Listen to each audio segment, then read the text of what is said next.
Welcome to our virtual conference, Restorative Healing Practices in Refugee Communities. Thank you so much for joining us today.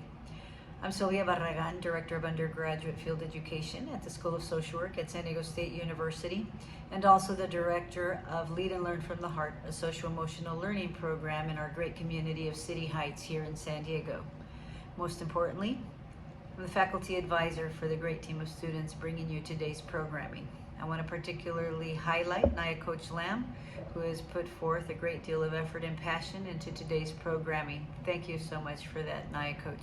I'd like to also acknowledge our alumna, Kayla Mulholland, MSW, who is a visual anthropologist, a director, and the owner of Documentaries for Social Justice, without whose technical wizardry we'd be lost. So thank you, Kayla. We had a conference last year, a virtual conference in which NIA Coach participated. And our conferences are sponsored by the Student Success Fee program at San Diego State University. The mission of that program is to allow students to have transformative learning experiences.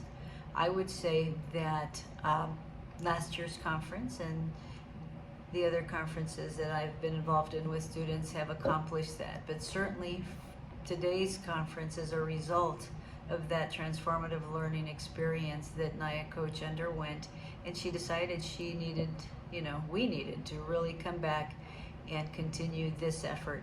This is what she wrote in relation to her request for funding for today's conference. In my experience growing up as a South Sudanese refugee in America, my parents were more focused on providing for the family than discussing social issues.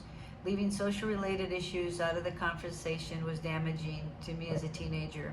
I felt I could not speak to my parents due to their lack of awareness on many social topics, and as a result, I relied on peers, I relied on the media for education.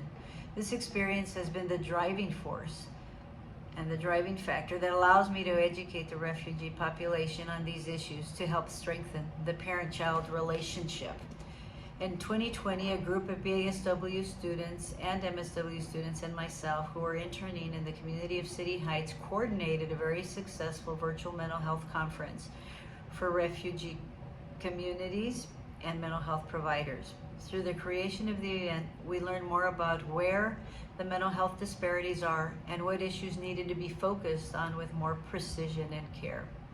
Today's event follows last year's conference and provides psychoeducation resources aimed at the specific reoccurring themes that were identified in our last conference, specifically domestic violence, intergenerational communication styles in refugee families, mental health stigma, self-worth, and cultural identity. What I just read describes transformational learning in a manner nothing else can. So proud of you, NIA Coach. So proud of you. Let's start this conference. Thank you.